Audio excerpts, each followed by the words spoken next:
नमस्कार दोस्तों, मेरा नाम सुनील कुमार फ्रॉम अकाउंटशाला। दोस्तों, आज हमारे मेहमान हैं मिस्टर तरुण गुप्ता। तरुण गुप्ता जी दिल्ली में प्रैक्टिसिंग चार्टर्ड अकाउंटेंट है और प्रैक्टिस में आने से पहले तरुण जी को बहुत अच्छा एक्सपीरियंस है कॉर्पोरेट के साथ भी उनके फाइनेंस मैनेज करने का। तो तरुण जी ने एक अच्छा 16 साल का करियर इनका है अकाउंटिंग और टैक्सेशन और डायरेक्ट और इनडायरेक्ट दोनों टैक्सेशन इन्होंने हैंडल किए। अभी तरुण जी जीएसटी में भी इनकी एक्सपर्टीज है। तो आज हम ई इनवॉइसिंग को लेके तरुण जी से कुछ बातें करेंगे। अभी हाल ही में ई इनवॉइसिंग की कुछ लिमिट होती है, अभी थोड़ा आगे डिटेल में डिस्कस करेंगे। उसको 50 करोड़ से घटा के 20 करोड़ कर दिया गया है। ये फ्यूचर में और भी फर्दर रिड्यूस हो सकती है। तो इसी के बारे में बहुत सारी बातें करेंगे तरुण जी के साथ आज हम। तो सबसे पहले तरुण जी, आपका स्वागत है अकाउंटशाला के इस प्लेटफॉर्म पे। Thank you Sunil ji, and thanks for inviting me here. तो तरुण जी, ये थोड़ा सा जो ई इनवॉइसिंग को लेके चीजें अभी अपडेट हुई है, चल रहा है, तो थोड़ा सा हम जानना चाहते हैं ई इनवॉइसिंग आखिर है क्या, इसको क्या इतना मतलब इसमें चैलेंजेस क्या है या है क्या है ई इनवॉइसिंग। हाँ जी, तो हम स्टार्ट करते हैं बेसिक से। सो बेसिकली अभी एक नोटिफिकेशन आई थी 24 फरवरी 2022 को, जहां पर ई इनवॉइसिंग की लिमिट को 50 करोड़ से रिड्यूस करके 20 करोड़ कर दिया गया था। हालांकि ई इनवॉइसिंग कुछ इट्स नॉट, ये कुछ नया नहीं है। ई इनवॉइसिंग ऑलरेडी सिस्टम में मौजूद है, सिर्फ इसकी लिमिट कम कर दी गई है। तो पहले थोड़ा सा बात करते हैं कि ई इनवॉइसिंग एक्चुअली है क्या। सिंपल टर्म्स में अगर हम बात करें तो ये एक ऐसा सिस्टम है जहां पर कुछ इनवॉइसेस जो एक रजिस्टर्ड टैक्स पेयर जनरेट करता है, उनको इलेक्ट्रॉनिकली वैलिडेट कराता है एक पोर्टल से जो जीएसटीएन मेंटेन करता है। इस जब ये इनवॉइस वैलिडेट होता है तो एक आईआरएन नंबर जनरेट होता है, इनवॉइस रेफरेंस नंबर, और एक क्यूआर कोड जनरेट होता है, और डिजिटली साइन करने के बाद वो इनवॉइस आगे वो अपने जो रिसिपिएंट्स है उनको भेजता है। तो सिंपल टर्म्स में बात करें तो ये एक ऐसा सिस्टम है जहाँ पे एक इनवॉइस जो आप अपने सिस्टम से जनरेट कर रहे हो, जो आप पहले भी करते थे, उसको एक गवर्नमेंट पोर्टल पर जाकर वैलिडेट कर देते हो और एक रजिस्टर कर देते हो और एक रेफरेंस नंबर जनरेट कर देते हो। इस सिस्टम को हम ई इनवॉइसिंग बोलते हैं, या फिर इलेक्ट्रॉनिक इनवॉइसिंग भी बोल सकते हैं। तो आप ये कह रहे हैं कि पहले से एप्लीकेबल है, बस अभी इसकी लिमिट रिड्यूस की गई है। तो थोड़ा सा अगर हम लिमिट की बात करें तो पहले लिमिट जैसे 50 करोड़ थी, तो वो किस पे एप्लीकेबल था, या अभी 20 सीआर वाला है तो कैसे एप्लीकेबिलिटी रहेगी, वो लिमिट कैसे चेक करेगी एप्लीकेबल है या नहीं। ठीक है, तो ये कंसेप्ट जो है स्टार्ट हुआ था 1 अक्टूबर 2020 को, जहां पर सबसे पहले जो वेरी लार्ज टैक्स पेयर्स हैं, 500 करोड़ से ऊपर जिनकी एग्रीगेट टर्नओवर होती है इन एनी प्रीसीडिंग ईयर। इसमें जो टर्नओवर हम चेक करते हैं वो हम पिछले सालों की करते हैं। तो दिस ये प्रीसीडिंग फाइनेंशियल ईयर्स, मतलब वो एक साल भी हो सकता है या फिर किसी भी एक साल में। जैसे कि आज हम खड़े हैं फरवरी 2022 में, तो हमारा प्रीसीडिंग फाइनेंशियल ईयर हो गया 2021। लेकिन इस प्रोविजन के लिए, लिमिट चेक करने के लिए, आपको सिर्फ पिछला साल नहीं देखना। जब से जीएसटी आया है 1 जुलाई 2017 के बाद, किसी भी फाइनेंशियल ईयर में अगर आपकी लिमिट थ्रेशोल्ड लिमिट को, अगर आपकी टर्नओवर थ्रेशोल्ड लिमिट को क्रॉस कर जाती है तो ये आपके ऊपर एप्लीकेबल हो जाएगा। ये प्रावधान सबसे पहले लाया गया था 2020 में। 1 अक्टूबर 2020 से वो रजिस्टर्ड टैक्स पेयर्स जिनकी एग्रीगेट टर्नओवर 500 करोड़ से ज्यादा है, उनके ऊपर ई इनवॉइसिंग को सबसे पहले अप्लाई करा गया था। उसके बाद इसकी लिमिट रिड्यूस कर दी गई। 1 जनवरी 2021 से इसकी लिमिट 100 करोड़ कर दी गई।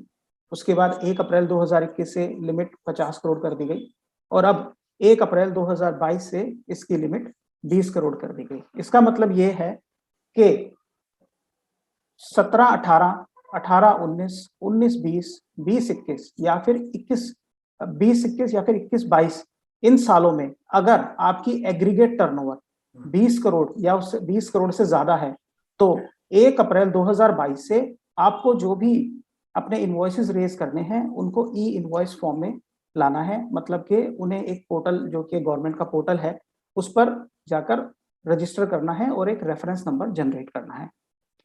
अगर हम एग्रीगेट टर्नओवर की बात करें तो एग्रीगेट टर्नओवर का मतलब क्या होता है? तो एग्रीगेट टर्नओवर का मतलब हमें जीएसटी एक्ट में बताया गया है। वहां पे एग्रीगेट टर्नओवर क्या होती है ये हमें पता है, और हम अलग अलग नियम का जो प्रोविजंस हैं उनको कंप्लाई करने के लिए एग्रीगेट टर्नओवर का यूज करते हैं। तो एग्रीगेट टर्नओवर, अगर कोई रजिस्टर्ड टैक्स पेयर है, उसके पैन पर जितने भी जीएसटी नंबर रजिस्टर्ड हैं, चाहे वो एक स्टेट में हो या एक से ज्यादा स्टेट में हो, उन सभी जीएसटीएन नंबर पर जो उनकी टर्नओवर होती है उसको अगर हम जोड़ दें तो एग्रीगेट टर्नओवर आती है। इसमें आपकी टैक्सेबल टर्नओवर भी इंक्लूड होती है, आपकी एग्जाम टर्नओवर भी इंक्लूड होती है, आपके एक्सपोर्ट्स भी इंक्लूड होते हैं। तो जो भी आपकी टर्नओवर सभी जीएसटीएन नंबर पे है उनको जोड़कर आपका एग्रीगेट टर्नओवर निकाला जाएगा। और अगर आप इस लिमिट में फॉल करते हैं तो आपको ई इनवॉइसिंग को सभी जीएसटीएन पर अप्लाई करना है, चाहे उस पर्टिकुलर जीएसटीएन की टर्नओवर 20 से ज्यादा हो या 20 से कम, उससे हमें वो मैटर नहीं करता। तो it is a pan based concept. आपके पैन पर जितने भी जीएसटीएन है वहां सभी पर ये अप्लाई हो जाएगा। तो अगर बात करें कि जैसे कि अगर एक कंपनी मल्टीपल स्टेट्स में अभी उनके ऑफिसेज है, वेयर हाउस है या फैक्ट्री है, तो उनका कंपनी तो एक ही रहेगी, तो एक तरीके से सारे वेयर हाउसेज की, सारे सेंटर्स की सेल को मिला के अगर वो 20 करोड़ से ऊपर जाती है किसी भी पिछले साल जो भी रहे हैं जब से जीएसटी एप्लीकेबल हुआ है, तो ये उनपे एप्लीकेबल हो गया। बिल्कुल। और सन 2017-18 के लिए, क्योंकि जीएसटी 1 जुलाई से लागू हुआ था, तो सन 2017-18 के लिए जो हम एग्रीगेट टर्नओवर काउंट करते हैं वो हम 1 जुलाई 2017 से लेके 31 मार्च 2018 तक की देखते हैं। ओके, तो उसमें वो 3 महीने जब तक जीएसटी नहीं था हम उसको इग्नोर कर। हाँ जी, बिल्कुल जी। तो किसी भी साल में अगर एग्रीगेट टर्नओवर आपकी 20 से ज्यादा है तो 1 अप्रैल 2022 से आपको ई इनवॉइसिंग कंसेप्ट का पालन करना पड़ेगा। ठीक है। तो ये एक्चुअल में ये क्या 1 अप्रैल 2022 से एप्लीकेबल होगा या उससे पहले एप्लीकेबल हो रहा है? हाँ जी, 1 अप्रैल। तो बेसिकली अगर आप नोटिफिकेशन जो आया है उसको पढ़ें या जो पहले भी नोटिफिकेशन आया है, तो ये चलता है ईयर वाइज, तो प्रीसीडिंग फाइनेंशियल ईयर। तो अगर किसी का 50 करोड़ से ज्यादा का टर्नओवर था पहले, तो वो ऑलरेडी इसका पालन कर रहा होगा। लेकिन अब जैसे कि लिमिट रिड्यूस कर दी गई है, तो इस साल वो लोग भी इसमें ऐड हो जाएंगे जो या तो पिछले सालों में 20 करोड़ से ज्यादा भी टर्नओवर कर चुके हैं या फिर इस साल 20 करोड़ की टर्नओवर वो कर पाएंगे। तो वो लोग भी इसमें ऐड हो जाएंगे और 1 अप्रैल 2022 से उन लोगों को भी इस प्रणाली के अंदर आना पड़ेगा। तो हम बात करेंगे कैटेगरी, 3 कैटेगरी में तोड़े तो एक वो बिजनेसमैन जो ऑलरेडी 50 से ऊपर है, वो तो ऑलरेडी इसके दायरे में थे। एक वो बिजनेसमैन जो 20 करोड़ से 50 करोड़ के दायरे में थे, वो आ गए हैं अपने आप से इसमें। बिल्कुल जी। तीसरे वो जो भी 20 करोड़ से कम है, हो सकता है इस साल वो 20 करोड़ टर्नओवर कर ले, या जिन्होंने पहले 20 करोड़ किया हुआ है वो इसमें कवर हो जाएंगे 1 अप्रैल से। बिल्कुल बिल्कुल। ठीक है। तो इसमें अगर हम थोड़ा सा और डिटेल में जाएं, एक्चुअल में इस प्रोसेस में इसको करना कैसे है, हाउ इट वर्क्स, अगर हम उस तरीके से बात करें कि करना क्या है, ई इनवॉइसिंग एप्लीकेबल है मेरे ऊपर, क्या करूं मैं जिससे कि मैं इसके कंप्लायंस को पूरा कर पाऊं? तो जैसे कि आप सभी जानते हैं कि जो हमारी गवर्नमेंट है वो डिजिटलाइजेशन को काफी अहमियत देती है और कोशिश करती है कि जो भी मैनुअल चीजें हैं वो डिजिटली कन्वर्ट हो जाएं। साथ में एक दूसरी चीज भी देखी गई है कि आपस में जो इंफॉर्मेशन है जो कि डिफरेंट डिफरेंट पोर्टल्स पे होती है उसको लिंक करने की भी कोशिश करी गई है। तो इसी तरीके से अगर हम ई इनवॉइसिंग में देखते हैं तो एक आम तौर पे जो एक रजिस्टर्ड टैक्स पेयर है वो अपने किसी भी सॉफ्टवेयर से, जो भी वो ईआरपी या बिलिंग सॉफ्टवेयर यूज करता है, उससे एक टैक्स इनवॉइस जनरेट करता है, जो कि एक आम बात है जो डेली बेसिस पे अपने बिजनेस में टैक्स इनवॉइस जनरेट होता है। उसके बाद इन जनरल सेंस में अगर हम देखें तो टैक्स इनवॉइस जनरेट होता है, रिसिपिएंट को शेयर करा जाता है। उसके बाद अगर ई वे बिल भी अगर उसके ऊपर एप्लीकेबल है तो ई वे बिल भी जनरेट करा जाता है, वो भी शेयर करा जाता है। और फिर मंथ एंड पर ये सारी इंफॉर्मेशन जब वो अपनी सेल्स की रिटर्न, जिसे हम जीएसटीआर 1 बोलते हैं, जब भी वो फाइल करता है तो ये सारी इंफॉर्मेशन वहां पर फीड करता है और रिटर्न फाइल करता है। तो ये कुछ प्रोसीजर हैं जो अभी चलते हैं। ई इनवॉइसिंग में जो एक नई चीज ऐड होती है वो होती है कि जब भी आप अपने सिस्टम से कोई भी टैक्स इनवॉइस जनरेट करते हैं तो आपको उस इनवॉइस को रजिस्टर कराना पड़ता है। तो बेसिकली ये होता किस तरीके से है, तो जैसे कि आपने एक टैक्स इनवॉइस जनरेट करा और मान लीजिए कि ई इनवॉइसिंग प्रोविजंस आपके ऊपर एप्लीकेबल हैं, तो आप एक उस इनवॉइस को जनरेट करने के बाद रजिस्टर करेंगे। उसको रजिस्टर करने के लिए एक आप उस इनवॉइस की जो डिटेल्स हैं उसे एक जावा यूटिलिटी स्कीमा भी है जिसे स्कीमा बोलते हैं हम, तो उस जावा यूटिलिटी के तहत उस इनवॉइस की जो डिटेल्स हैं उसे आप अपलोड करेंगे आईआरपी पे, इनवॉइस रजिस्ट्रेशन पोर्टल हम इसको बोलते हैं। तो गवर्नमेंट ने आईआरपी डेवलप करे हुए हैं, इनवॉइस रजिस्ट्रेशन पोर्टल्स, जहां पर आप उस इनवॉइस की डिटेल्स जाकर वहां पर अपलोड करते हैं इन अ जावा फॉर्मेट। और क्योंकि इसको कुछ समय हो भी गया है इस सिस्टम को और कंपनीज फॉलो कर रही हैं, तो मार्केट में बहुत सारे ऐसे सॉफ्टवेयर हैं जो आपके टैक्स इनवॉइस को जावा में इमीडिएटली कन्वर्ट कर देते हैं स्कीमा में, और आप इजीली उसको अपलोड कर सकते हैं किसी भी सॉफ्टवेयर के थ्रू आईआरपी के ऊपर। जब आप ये अपलोड करते हैं तो वहां पर उसके बाद एक आपका जो वो आईआरपी है वो उस इनवॉइस की डिटेल्स को वैलिडेट करता है।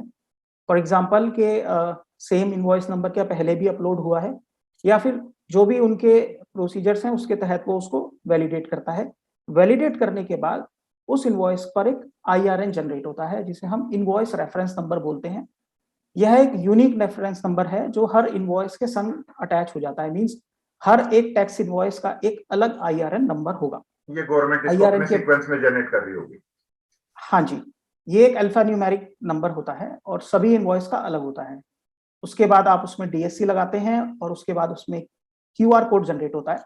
क्यूआर कोड बेसिकली जैसे आप जानते हैं क्यूआर कोड में कुछ डिटेल्स होती हैं जो कैप्चर हो जाती हैं, तो यहाँ पर भी आपके इनवॉइस की डिटेल्स उस क्यूआर कोड में कैप्चर हो जाती हैं। उसके बाद आप वो इनवॉइस को आप अपने सॉफ्टवेयर के थ्रू पीडीएफ में या प्रिंट के माध्यम से आप उस इनवॉइस को जनरेट कर सकते हैं। जनरेट करने के बाद आप वो इनवॉइस अपने रिसिपिएंट को शेयर कर सकते हैं। यहाँ पर जो नोट करने वाली बात है वो ये है कि आम तौर पे जब आप अपने सॉफ्टवेयर से इनवॉइस जनरेट करते हैं उसके बाद आपको ई-वे बिल अगर जनरेट करना है तो आपको ई-वे बिल पोर्टल पर जाकर सारी डिटेल्स वहां फिल करनी पड़ती हैं और उसके बाद ई-वे बिल को जनरेट करा जाता है। लेकिन अगर आप ई इनवॉइसिंग प्रोसेस को फॉलो कर रहे हैं, आप ये आपके ऊपर एप्लीकेबल है, तो जैसे ही आप आईआरएन नंबर जनरेट करते हैं आपकी डिटेल्स ऑटोमेटिकली वहां से उठकर आपके GSTR1 जो GSTN पोर्टल है हमारा प्लस जो ई-वे बिल पोर्टल है वहां पे ऑटोमेटिकली रियल टाइम बेसिस पर दोनों पोर्टल्स पर चली जाती है। तो जब आप ई-वे बिल जनरेट करेंगे तो वहां पे आप देखेंगे कि ऑलरेडी पार्ट 1 जो है वो आपका फिल्ड है ऑन द बेसिस ऑफ जो भी आपने जावा यूटिलिटी से अपने टैक्स इनवॉइस की डिटेल्स आईआरपी को भेजी थी।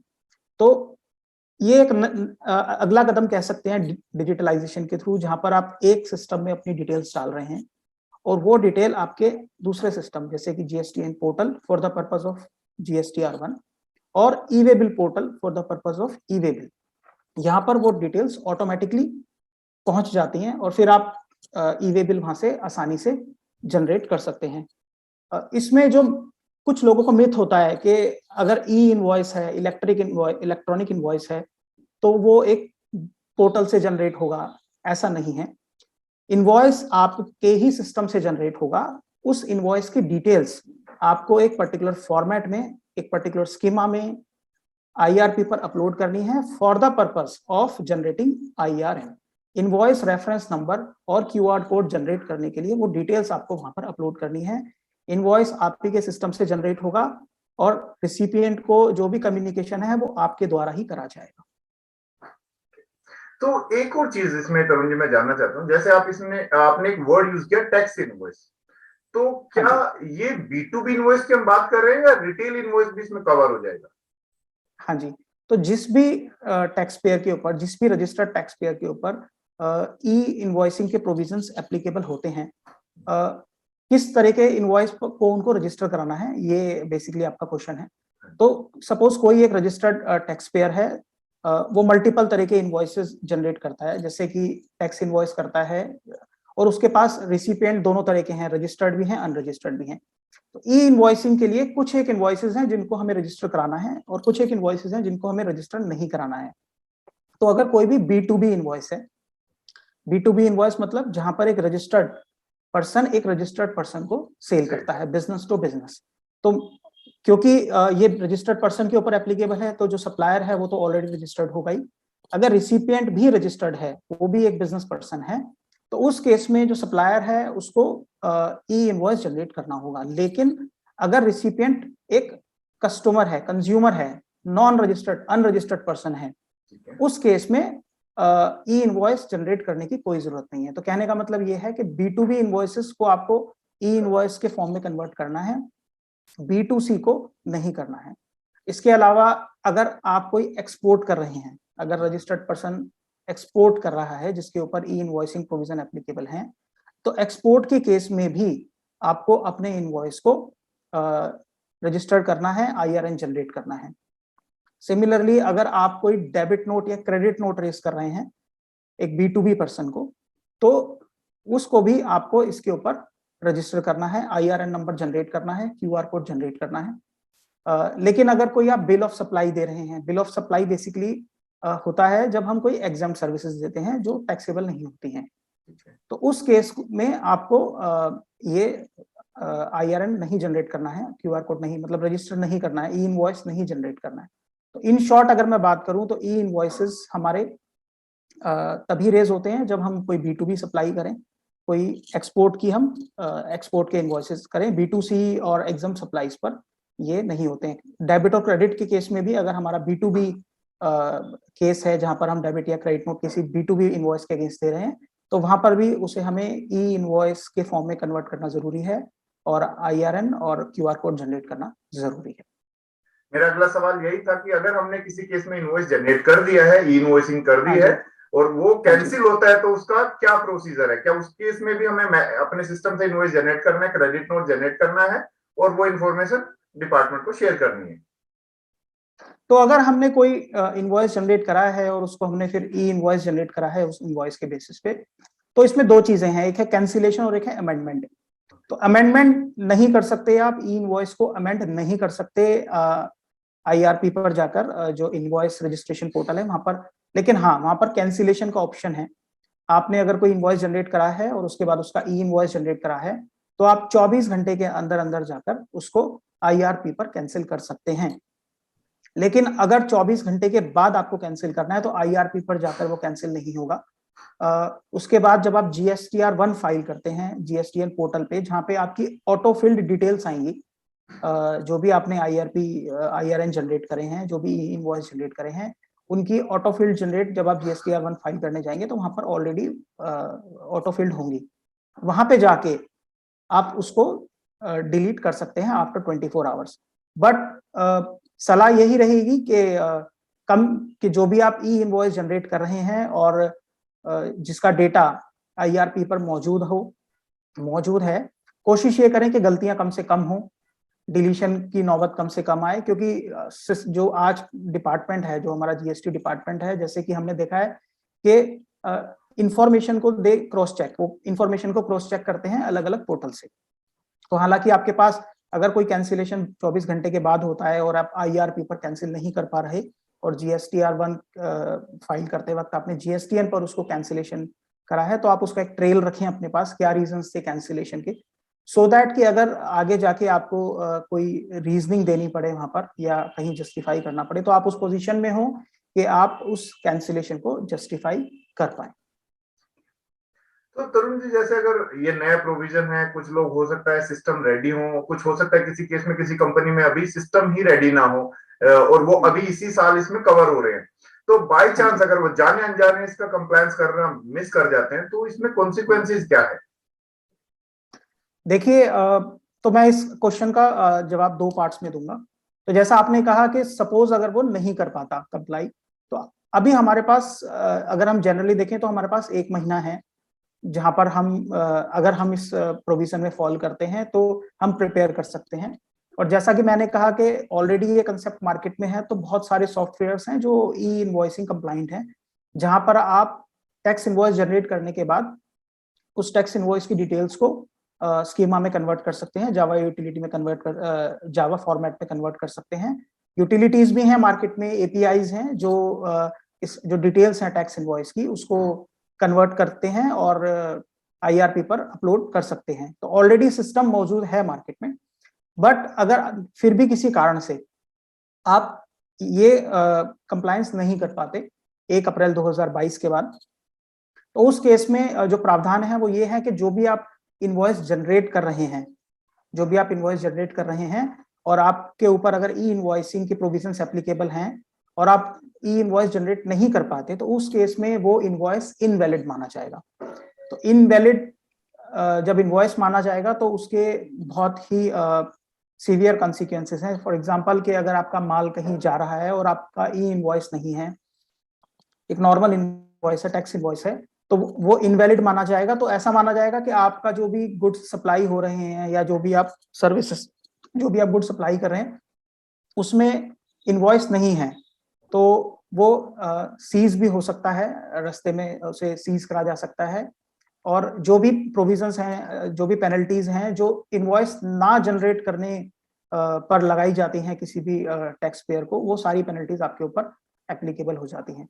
इसके साथ साथ जो एक जो बहुत बड़ा इसका इम्पैक्ट है वो ये है कि अगर आप ई इनवॉइस जनरेट नहीं करते हैं और आपका इनवॉइस इनवैलिड हो जाता है, तो सामने वाला जो रिसिपिएंट है उसको भी आईटीसी नहीं मिल पाएगा, क्योंकि वो एक इनवैलिड इनवॉइस है।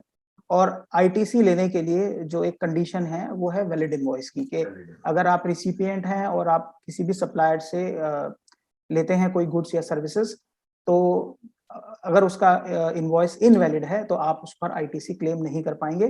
तो ना सिर्फ सप्लायर बल्कि रिसिपिएंट को भी इससे बहुत बड़ा नुकसान होने वाला है। तो इसलिए ये एक बहुत इंपॉर्टेंट प्रोविजन है, जो जितने भी रजिस्टर्ड टैक्स पेयर हैं जो इस प्रोविजंस के अंडर कवर होते हैं, उनको इमीडिएट बेसिस पर इस पर ध्यान देना चाहिए। और जो भी उनको सिस्टम की तैयारियां करनी है, उसके लिए जो भी टाइम दिया गया है सरकार द्वारा, उस टाइम के अंतर्गत उनको वो सब तैयारी करके, और जब भी उनके ऊपर ये एप्लीकेबल होता है तब से उनको ई इनवॉइस का प्रोसीजर स्टार्ट कर देना चाहिए।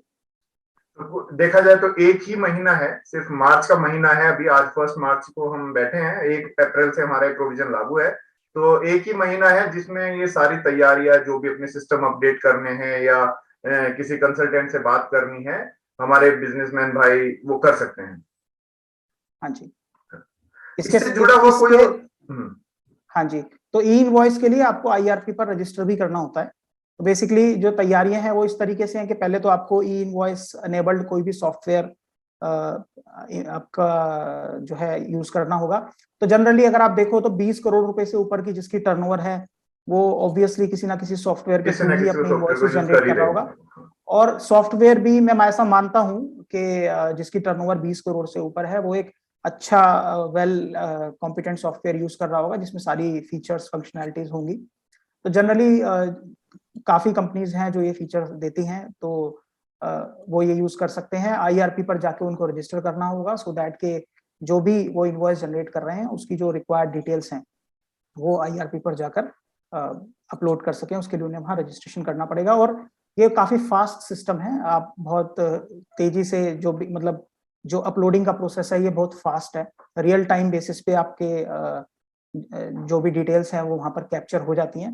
और जैसा कि मैंने बताया कि जब आप डिटेल्स अपलोड करते हैं आईआरपी पर, तो वो सिमिलर डिटेल्स आपके जीएसटीआर 1 और ईवे पोर्टल पर भी चली जाती हैं।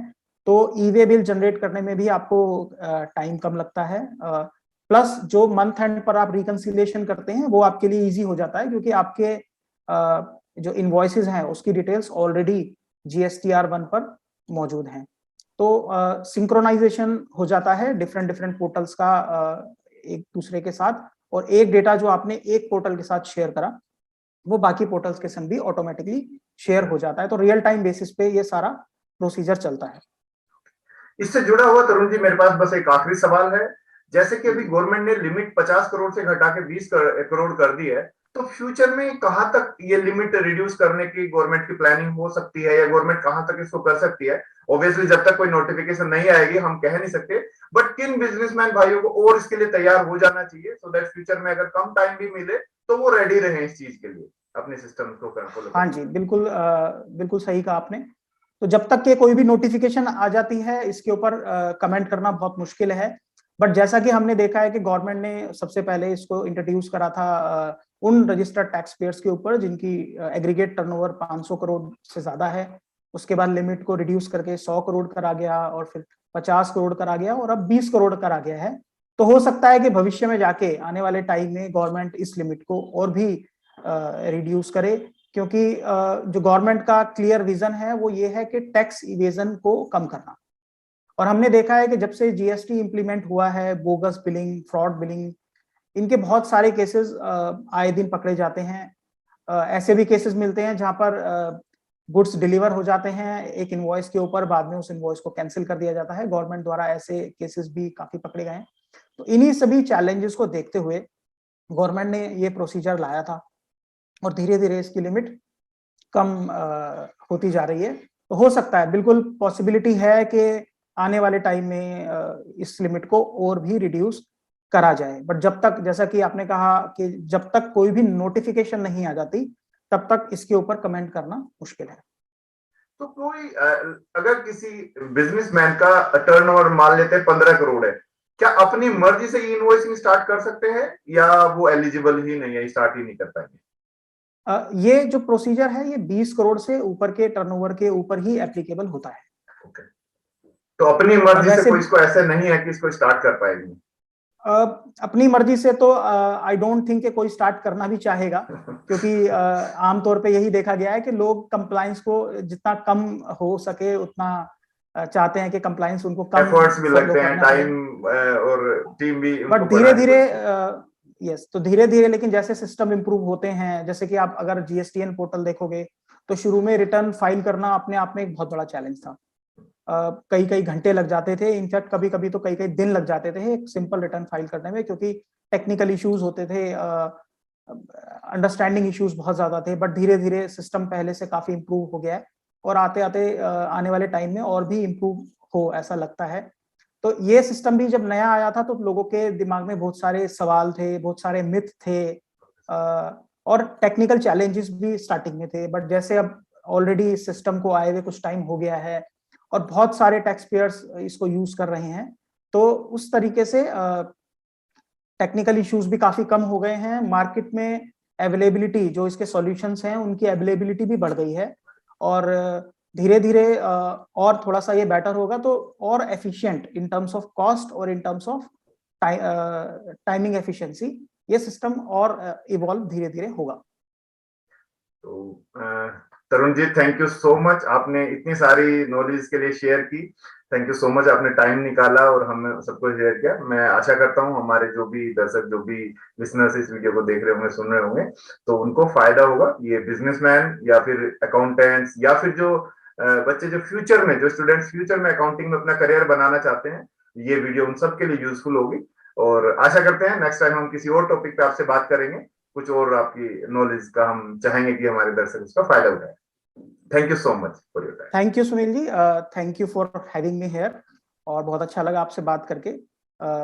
और क्योंकि ये एक नया चेंज है तो लोगों में जागरूक थोड़ा सा एक होता है कि हम भी जाने ई इनवॉइसिंग के बारे में, तो बहुत ही सही समय पे बहुत ही सही टॉपिक आपने चुना है।